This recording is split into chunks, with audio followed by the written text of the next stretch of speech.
and gentlemen, welcome in. Happy holidays to you. Merry Christmas. We're here, episode 56. ABB, how you doing today? Good, man. It's a great Christmas. You know, we were just talking about it. Hey, a lot of disc golf companies take the last couple weeks of the year off. Not us, not Foundation. We're here. We're at it. Back better than ever and ready. And I'm excited for this episode. We had to pivot a little bit. Our guest was a little under the weather, so we have another great guest. I'm excited to look at their bag. He is actually a Foundation team member, but he's a fan of the show and has been wanting to be on for a minute. So we thought we'd bring him on and help him, instead of we're going to make a recommendation, but we're also going to help him talk about condensing a little bit, which is one of his requests. Yeah. I mean, I think that the longer the show goes on, the reality is, I mean, we've got at least 56 episodes, and as you guys continue to listen, there are a lot of really balanced bags. And so we've talked about a lot of concepts here. And so people will come on and it's like, you've got an understable, a neutral, and an overstable mid. Understable, neutral, overstable, fairway, understable, neutral. Like you've got all the slots covered, the major key slots that we're talking about. And so when you come on, it gets a lot tougher to do a disc recommendation because you guys have been listening to the advice of the previous 56 episodes. So I think that there's definitely room for a lot of discussion on, okay, you probably, most people have overlap in some form and fashion in their bag, but it always is helpful to have some extra eyes. And so as I look at this bag, there is a ton of overlap. Yep. So I'm excited to dive into this. Also, we had a funny moment last night, letting listeners in behind the scenes of Brad and I were talking about, and I was like, I'm not seeing necessarily like any gaps or anything like that. And then Brad sent me a picture and he was like, what about these? And it was like two glaring holes in a bag. It just wasn't this bag. No, I was like, it was not. Am I looking at the wrong bag? Or are you looking at it was a time. So yeah, it was fun, but it was great. And one of the great new features, and I don't know if it's on their end or just our end, Robbie, but I think if you're in the bag community, you can search like your friends, people you know that are in the community, and look at their bags. So thankfully, I just jumped in, searched Noah's bag, boom, Noah came up, and I was like, oh, duh, my bag, wrong bag. My bad, wrong bag. So love that feature. Continually Disc RPM is building out all the features in the bag community. I mean, it's very humbling. Thank you all for joining. We're almost to 600 members now, Robbie. That's incredible. Yep. So we got to figure out what our giveaway is going to be for our 500, and then hey, we might just do one at 600 too if we get up there. So I think we go for it. But yeah, check out the community stats in there. It tells stuff about like what disc brands are popular, what speeds, most common distances, and things like that, because those are now in there as a feature, which is awesome. So just thanks to Disc RPM for making this awesome. It's just like such a compatible thing for us to use for the podcast. It makes it easier for us, like discussing them amongst ourselves, and also for our listeners and users to get on there and do some of their own research as well. So thanks Disc RPM for that. And I guess with that said, let's bring in Noah and talk about this bag. Let's do it. Welcoming into the podcast, Noah. How you doing today, Noah? Doing pretty good. Not bad. Had a little internet troubles, but we're here. Hey, we made it. If you've never had internet troubles, let us know in the comments, so that way we can know when our day is just a little worse, who to think of, who is just living the dream life. I'm not trying to say we need to troll people in the comments here, people, but I'm saying we've all experienced those internet issues in the past. There are a few things, Noah, that make me as irrationally angry as when internet is doing something, like when technology and traffic. I get heated when those things happen. So speaking of heat, Noah, we want to get to know your game, and looking at your bag, brother, you look like you throw far. At least that's the hope. Decently far. I mean, I can throw. That's probably the strength of my game, is being able to throw the disc. Definitely not the short game. That's where struggles begin to come in. Okay, awesome. Well, let's have our audience get to know you, sir. And how long have you been playing? I've been playing around 3 years, but I've kind of known about the sport for a long time. My cousins have played their entire life growing up. And so I kind of knew about the sport, played casually when I was like 10 or 11, but I've really been playing for 3 years.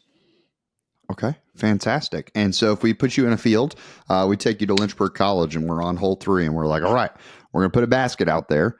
We're going to put it X amount of feet away from you, wide open, flat field. How far are you consistently reaching the basket on backhand, and how far are you consistently reaching on forehand? Backhand is definitely stronger than forehand. Backhand, I would say 400 feet. If I see 400 feet, I'm like very confident I can get the disc to the basket, no question. Much past there, it's like, I could do it maybe occasionally, but that starts to stretch, Okay.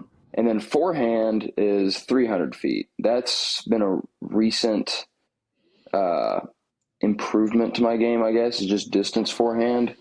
I've started throwing flippier stuff a little bit to get more distance on the forehand, and it's made a big difference. So that's about 300 feet. Okay. Awesome. And then if we put you on the putting green and we were like, all right, Noah, you got to putt 15 or 10 from 15 feet, 10 from 25, and 10 from 40 feet. How many are you making at each station? This is where it gets a little depressing. So 15 feet, I'm still confident I can make 8, 9, 15 feet's pretty short. 25 feet, we're talking about 5. Okay. And then 40 feet, 1 to 2. Okay. I had a really fascinating conversation with my brother about this because my middle brother does not get to play that often, but his kids on weekends, they have a huge driveway. And so they like to ride around in the driveway. And so he will practice his putting while they're driving. So while he plays like 2 or 3 times a year, but he putts every weekend. Yeah. And he was like, yeah, so I just want to go ahead and say I got a bone to pick with some of your guests. And I was like, okay. And he's like, they're all liars. Like they're all stepping up on this show trying to say they make these. And he was telling me from 40 feet, he was 0 for 10 on 40 feet. But then he was like, this is more of an approach for me anyways. Yeah. So then he started throwing approaches and he went 3 for 10 or something like that. Dang. Like it was crazy. So definitely, if you're struggling at that distance, if you're ever coming on the show, it's a safe space, guys. We're not going to be like, "Oh, I'm sorry, you make how many at that station?" Okay, well, you can go ahead and leave. So no, I appreciate the honesty and I appreciate the 1 out of 12 and even the 8 out of 10 from 15 because 15 footers when the pressure's on can be tough. Very tough.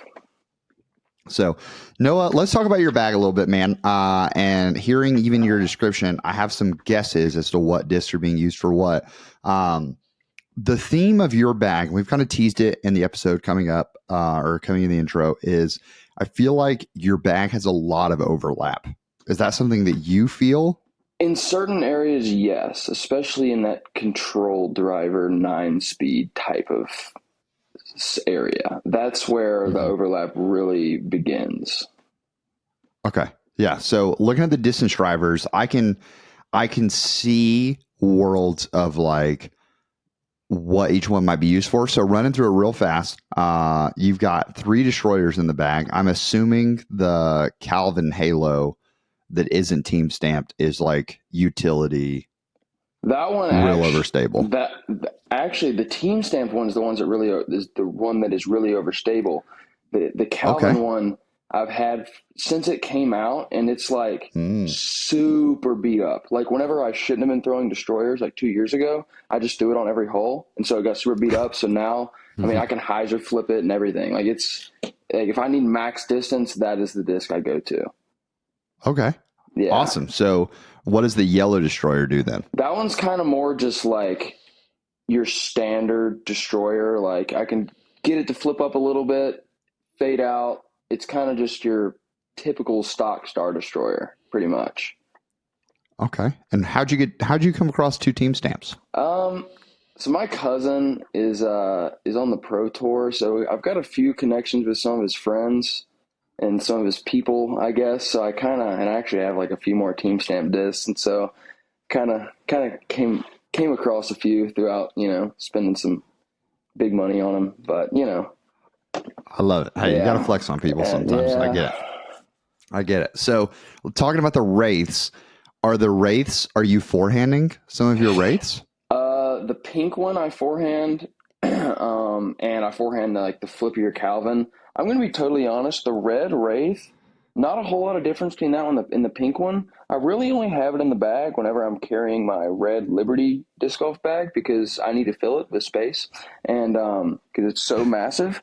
So yeah, that's really the only time if I'm carrying my Atlas bag, I take that one out. And if I'm carrying the red Liberty bag, I'll put it in. That's really the only reason it's in there, if I'm being honest. Okay.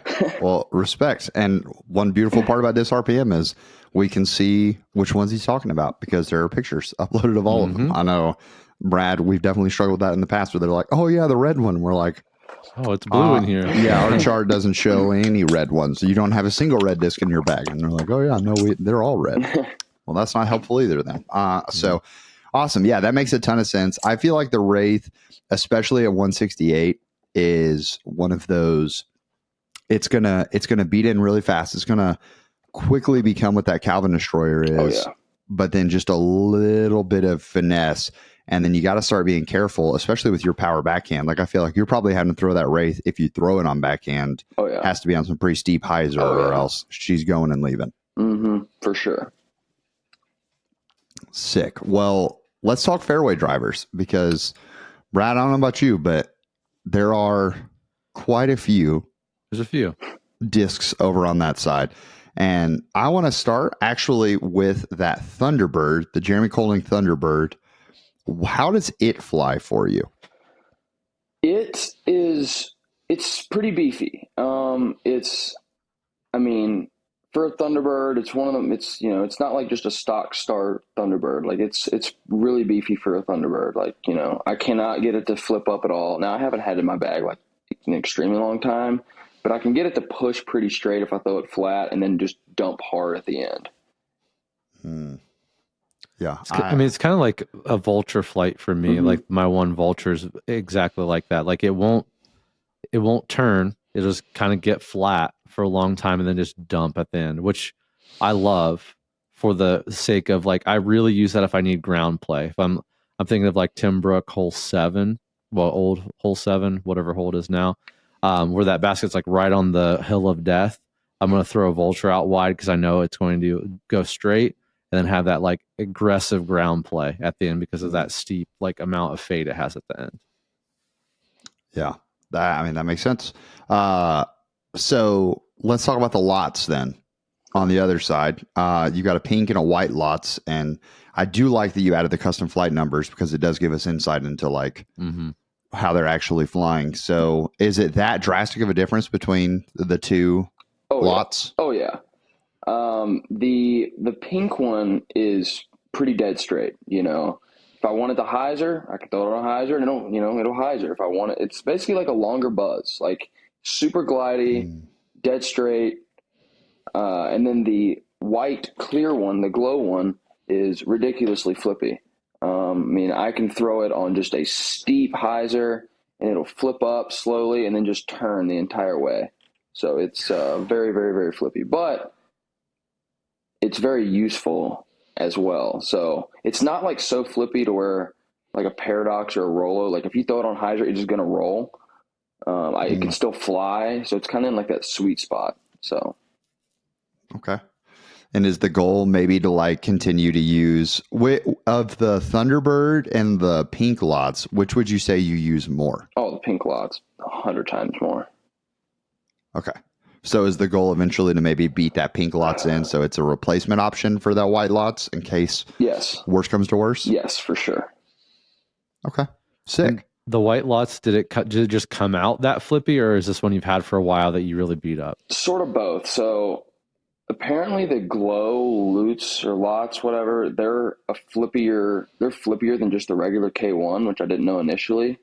So it was already a little bit flippier, and then I just moved to college and at Liberty and, played a lot of woods golf and hit a lot of trees. So it got really flippy really fast. Like, it was kind of weird. It was just like all of a sudden I threw it and I was like, that's way flippier than I remember. So it do be like that. I glow plastic, I always feel like there's that subconscious belief, because it is true for most manufacturers, that it's going to be the most overstable plastic That was my initial thought. There. And then sometimes it's just like, nope, that's just not true. Manufacturer. So speaking of things that aren't true, some people look at felons and they're like, these things are super overstable. Other people, I know at least the two gentlemen sitting next to ABB right now, they don't like felons because they don't find them to be overstable at all. You've got three felons and two felons in the back. Yeah, two felons and an FD3. Some would argue those are three of the exact same disc. So why do you bag all three? Okay, so the one felon, it's the Hybrid X felon. It's like the Gavin one. They're super beefy, like ridiculously overstable. That one doesn't honestly get thrown a lot because it's more just like, if it's just a crazy headwind, that is there. Like, it's just pure utility. So that's kind of what that one's for. Okay. What it really, the Orbit felon and the FD3, the FD3 kind of replaced the Orbit felon in terms of stability because it got beat in really quick, the Orbit felon. So now, if I throw it on backhand, it honestly flies a lot like that Thunderbird, but I just don't like the feel of it as much backhand. And I don't know, it's something like in my head where I just don't feel as comfortable throwing that backhand for some reason. I don't know why. Interesting. But I can get it to flip up a little bit because it's so beat in, and then it still has that reliable felon, fade. And then the FD3 just kind of came in and replaced that. I've tried throwing other felons to replace it, but it was also a gift from like a guy that used to be with Team Discmania. It's one of the old Innova ones, and so he kind of sent that to me, and so I was like, it's cool. So that's more the reason the FD3's in there and not another felon. Okay. Interesting. So if you, it sounds like you're not necessarily committed to either mold. No. Just kind of, you found a good one of both of them. Yeah. So if you found the right FD3 to replace the hybrid felon, it could go in. Maybe, I don't know. I'm pretty good friends with Gavin Rathbun, so he's on Team Dynamic, so whenever his Tour Series stuff comes out, I kind of gravitate towards it. And plus, whenever I first started playing, the felon was my like super overstable mold of choice, and so I kind of just have a connection to it. So I'm definitely more connected to the felon than I am the FD3. The FD3's been in and out of my bag for a while, but it's been in there for a little bit now. Okay. Have you tried any of the new Orbit felons, like the Gavin Rathbun ones that came out? Did you like those? I know he had the Orbit Enforcers. I don't know and the Evaders. I don't think he has any Orbit felons, but I have tried a couple of the Orbit, like the new Ricky Orbit felons, and I like those pretty good. Sorry. Yeah, Ricky. Yeah. Do you find that they're flippier than this particular run of felon that you have in your bag now? Or are they more overstable? The Gavin one or my current Orbit one? The Ricky ones. Oh, have you thrown them? Do you think they're more overstable than the Ricky felon that you have in there currently? No, I think the original Orbit ones are probably a little more stable than like the new Saki Bomb felons. Okay. Yeah. I would agree. That's good. I get a little tongue tied with all of the trilogy molds that come out. So I see 100 million of them a week. But yeah, I was just curious. I know there's like, and I know I've heard it from Robbie. I've heard it from Trevor and Hunter too, with like these felon runs are just like kind of all over the place at times. Yeah. So. And you got to find your run for sure. So I can see that. I can see a world that Thundy falls out of your bag for just more felons or something like that, especially if you have the arm speed to beat in felons to get that straight flight.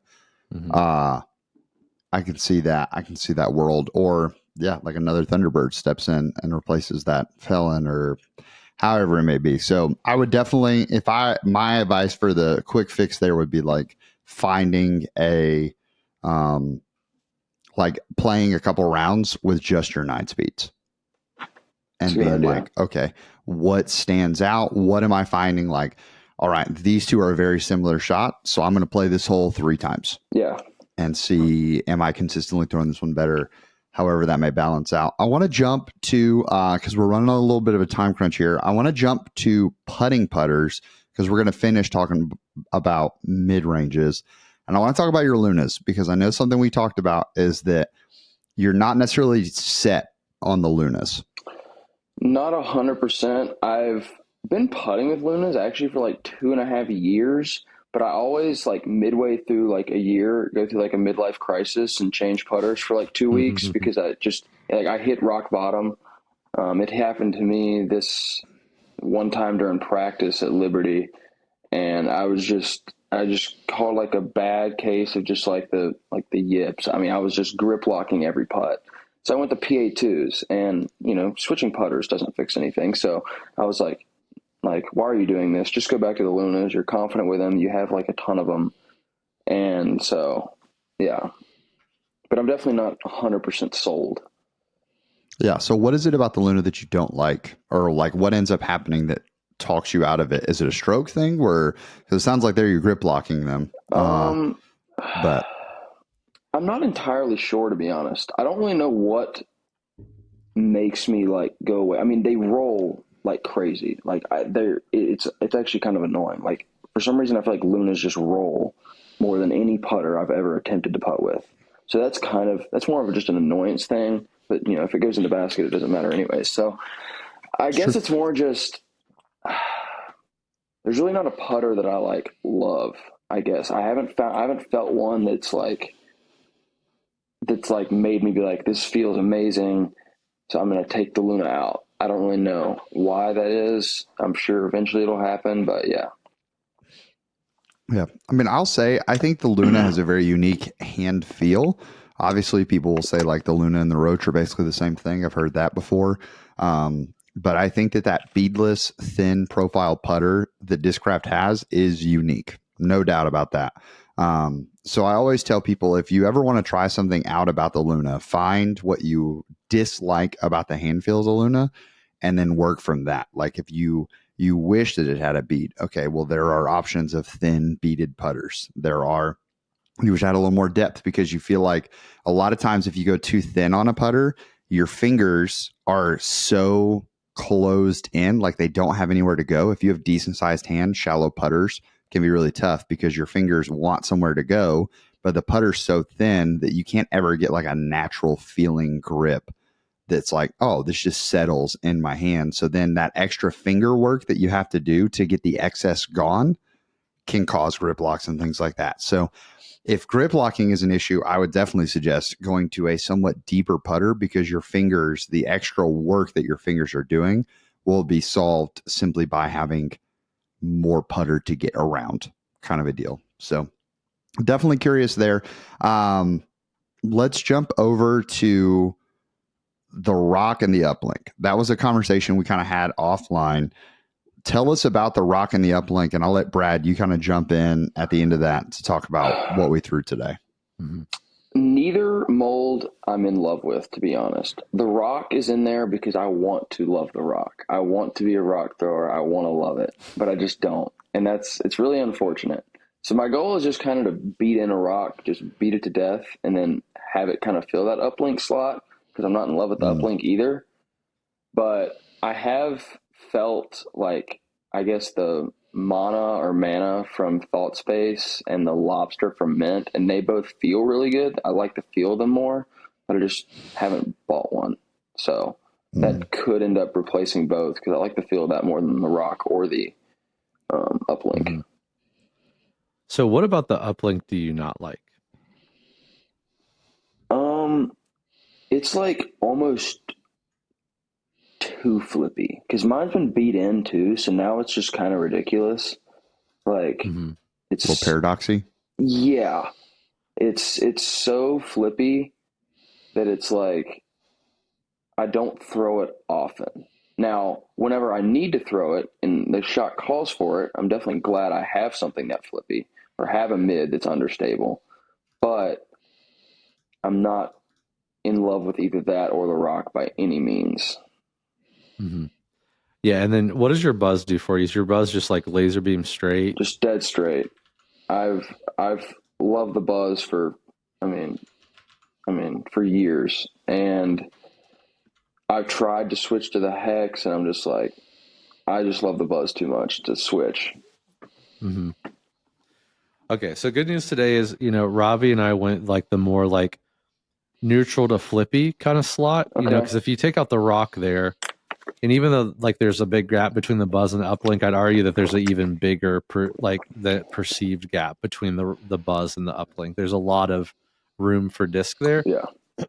I think the challenge is, and kind of on the theme of the episode of, hey, let's not create a bunch of overlap. Yeah. Let's try to like talk more about like, okay, I think no, you're probably in the spot in your game where and I'm kind of getting there. You're probably ahead of me, I'm guessing, but I'm like, okay, I went from like, I threw like one mid range, then I'm like, oh, okay, I can kind of throw more than one mid range now. So let's get like 7 of them in there, and each disc cover a different type of shot. And now I'm kind of like, okay, I don't need 7. I'm starting to learn a little angle control. So like, how can I kind of thin that down and have discs that do like multiple shots? Because really, to me, I want to have discs to do multiple shots in my bag. I don't want to just carry around, unless it's like an extremely overstable felon, like you need that type of disc for headwind or get out of jail kind of shots or whatever. But you know, and you don't need that for like every single like speed in your bag. So I threw the Origin today, and I threw the Meteor today, kind of thinking in that slot. So Origin's 5.5 -1/1. So the Neoplastic, the Meteor is 5.5 -3/1 and Z. Now, I think anyone who's ever thrown a Meteor knows that in Z plastic, it's not a -3/1, especially off the shelf in Z plastic. I will make the claim though that I think though that Discmania probably, just in my experience with throwing Discmania plastic, at least off the shelf initially, I feel like their flight numbers are the most accurate out of almost any manufacturer. I feel like they put a lot of thought into that. Not that the others haven't, just for whatever reason, like when I throw a Discmania mold, it seems to fly exactly like I expect it to fly based on the flight numbers for my arm in particular. So those are 2 that I threw today, just kind of thinking about like that kind of gap. Because as an uplink thrower and an uplink lover myself, it does come out on very specific shots. There's a lot in that kind of like, you know, oh, I can't get a forehand there, I need to throw something uphill. Like, I mean, there's like I think of all kinds of scenarios of uplink that is going to be great for like those type of shots I need to go right that I don't really feel like comfortable with the forehand, or I need gravity not to like smash it down as much. And I feel like the uplink is great for all of those type of shots. But and then I'm a hex throw, so I have the hex kind of like where your buzz is, just like that very straight. And I have like an Eclipse hex that's like has a little stability at the end. So it's a pretty big gap there. And I've been working on some discs in that range. I had 2 discs there and I wanted to narrow it down to 1. And I personally have been throwing the Origin in that spot. So I think my thing, I guess I always talk about hand feel between the Meteor and the Origin. Origin just feels better for me. It has like kind of that like sleek kind of profile. It just fits really nice in my hand. The Meteor does too. Like the Meteor has like its kind of bevels really nice. Like it feels comfortable. And I'll be honest, this is a very silly reason. I used to bag the Meteor. The reason I stopped, it's like a little bit bigger than all my other mid ranges, and like my discs stack weird, and it just bothered me. That's what the whole reason I stopped throwing the Meteor. But hand feel, it's great. It does feel a little bit bigger in the hand, so like, you know, to each their own. If you like that, I like more of like a sleek. I like this to feel like it's just going to just like rip out of my hand and just go super far. And that's what I feel like on the Origin. So Origin hand feel wins for me. Robbie, what are your thoughts on my throwing? I can give you some insight when I was out throwing them in the field today. Yeah, I would say the biggest question mark would be in terms of multiple shot options, which kind of held out, because I think we're talking about Noah, and Noah, I'm not normally the guy to do this, but we were discussing last night, and so I looked up your PGA profile, and I understand that college disc golf can have a beating on your rating sometimes. So definitely know that to be true. But I was like, if this man's throwing 400 feet, looking at his bag, he's got to be like 925, 940, somewhere in there. And looking, and it sounds like short game definitely holding you back there a good bit. Oh yeah. But I'd be willing to bet that decision making alone of like, am I supposed to go with the uplink here and just try to put on a bunch of Hyzer? Am I supposed to turn the rock over? Am I supposed to just throw the buzz on Hyzer? Those decisions can get super complicated. So a disc that could just wipe off that part of the bag, and you're like, this shape goes that way, it's an Origin. It's just what angle I'm going to throw the Origin on could be helpful, or what I'm going to throw the Meteor on. So yeah, Brad, what would you say, like shot shaping wise, what produced the most options? For me personally, I feel like the Origin, and just because like an Origin, and I love this about the Lobster, and I decided to take the Lobster out. And the Origin is maybe better at this. I feel like I can, and this is something that's tricky about the uplink. I can't throw the uplink on more than like 50% power, or it's going to be unusable. The Origin, I feel like I can just smash, and it'll do it's not going to like burn over on me. The Origin, if I put it on some Hyzer, it'll flip up. And it was even a little hard for me to flip. I had to throw it pretty hard to flip up. So no, I think it's going to be easy for you to flip up. But feel like you can throw a controlled shot and it still flip up. You know what I mean? Yeah. I also love that, like in the Origin, if I throw it flat, it's just going to kind of go laser beam straight and have a little carry to the fade to the right, or sorry, turn to the right, and then come back a little to the left, kind of still keeping that like very thin window of like where you want it to go, but maybe you need to fade a little bit to the right or turn a little bit to the right. There's a lot of shots like that, right? Where you're like, okay, off the tee, I need to get a little right, but I can't go too far right or it's like danger town. Yeah. So like, I like that type of shot. If I throw it on Annie, it'll just keep that like Annie line and just turn, but it's not going to burn over. So there's like a lot of things. The thing about the Meteor is I could get the Hyzer flip up, and then if I threw it flat, it just kind of like would turn this like instantly. And I like the Origin for the fact that it like just kind of like it just like spins and just goes straight and then decides what it wants to do. Yeah. And I think with you, with a little bit more, you have a little bit more skill than me, better angle control, better spin. You're going to be able to see a lot more of the versatility of the Origin probably than even I do. And I just feel like it's just going to cover so much area in your bag. So you're not going to be like, oh, do I throw the Buzz? Do I throw the Rock? Do I throw the Uplink? Yeah. Or do I throw the Rock? Do I throw the Uplink? Do I throw the Origin? Do I throw the Uplink?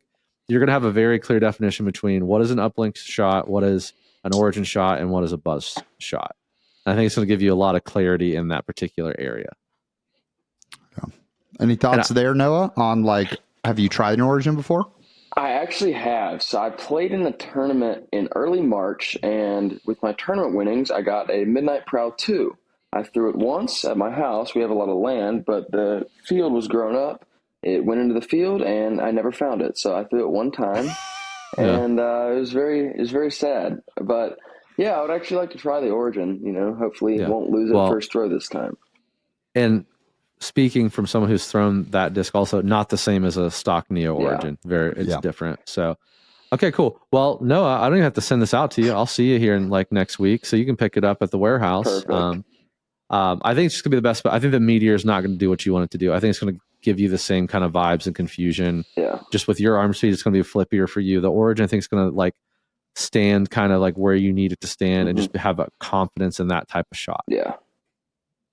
Absolutely. Well, Noah, we appreciate you coming on, man. And we are excited to hear how this flies for you. Perfect. Thank you. Yeah, man. We appreciate you being on. We'll see you soon. Awesome. See ya. Overlap City. It is, I mean, it's a lot of felons, guys. Felons, FD3s, and he's using them. But Destroyer Town. Yeah. But hey, I think love how people get the hookups. I'll speak it out there. I just don't know. Yeah, that's true. I think maybe in this part of our game, and with Noah, I mean, he's been playing a little longer than me, but I think when you start like really thinking, I think there's like a strategic or like analytical approach to a bag, and that's kind of where I dove in. It was like, oh, I need like all these discs for each of these little increments. And now that I've been to that land and have come back, I feel like I find myself like maybe like coming between the two. Like I don't just want like one disc for that slot or like 2 mid ranges and just do everything with 2 mid ranges, but maybe 3 or 4 is good, not like 6. Yeah. So I think there's like something to be said there. And I think it's just how skills develop. Like it's like, oh, I can only throw a couple discs. Oh, now I can throw a lot of discs now. So you put a lot of discs in there and you're relying on the disc to do it. And then I think now I'm kind of coming to the part where I'm like, okay, I'm comfortable messing with angles a little bit now. So I can maybe like a disc like the Origin, like it does a little bit more work for me now than maybe it would have before. So I think it was a great discussion. Hopefully that helped you all. And, I think there's probably more of people out there like Noah with a lot of overlap than probably would like to admit. And hey, sometimes it's just fun to have overlap because you like a bunch of discs, and that's okay too.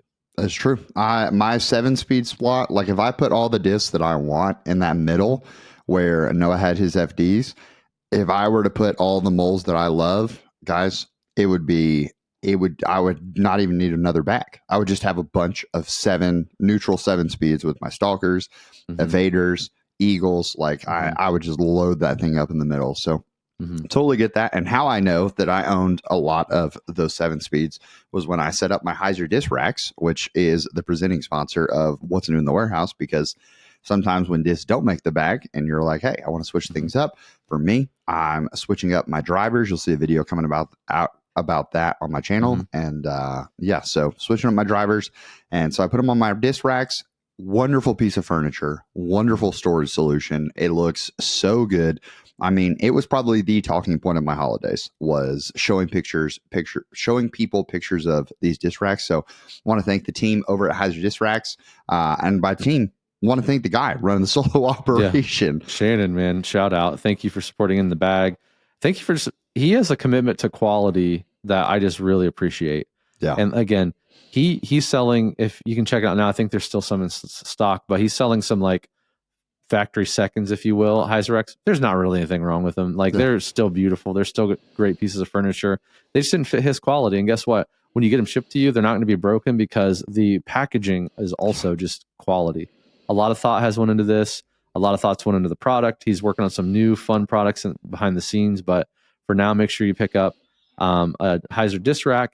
And again, yes, it's an investment, but it's modular. You just buy it in pieces as you can budget for it. And that's great. So thank you, Hyzer Disc Racks. Check them out in the link in the description. Let them know that we sent you. And thank you, Hyzer Disc Rack, for sponsoring What's New in the Warehouse. Now, that being said, guys. What's new in the warehouse, Brad? Not a lot, because like I said, hey, a lot of these, and good for them, giving their people off a lot of time off around the holidays, Christmas, New Year's, that sort of thing. Love that. But we don't get a lot of shipments because they're not open for shipping right now for most of the manufacturers. But we are still working on our Innova restock. We got a bunch of obscure molds going up. I say obscure, like the Orc. We have the Mirage, like some odds and ends molds going up. We have some odds and ends MVP going up as well. But don't forget we have a lot of like actual merch on hand. So like these rain jackets are there. Well, excuse me, windbreakers are there. We have some hoodies, a lot of performance dad hats, and don't forget about accessories. Those are good too. Some of that like odds and ends stuff. Maybe you got some gift cards, you don't know where to spend them. Hey, grab a hat, grab some discs. It's all there. As always, check out Recently Restocked. There are discs going up all the time, even now. When we're not getting shipments in, we still got stuff. We're trying the lag from the holidays, and it'll get booted back up in here about a week. So make sure you check all that out. Check out your favorite Foundation apparel at foundationdisc.com. And as always, we thank you so much for supporting us. And hey, this is our last one of 2023, Robbie. I just realized that. Absolutely. Yeah. New year coming in just a few short days. So we want to say thank you for tuning in. Thank you for making 2023 our biggest year yet. And guys, we're already dreaming and hoping for 2024. So we'll see you on the other side. And when you find that new disc and it's excellent, what do? Let's keep in the bag. We'll see y'all next year.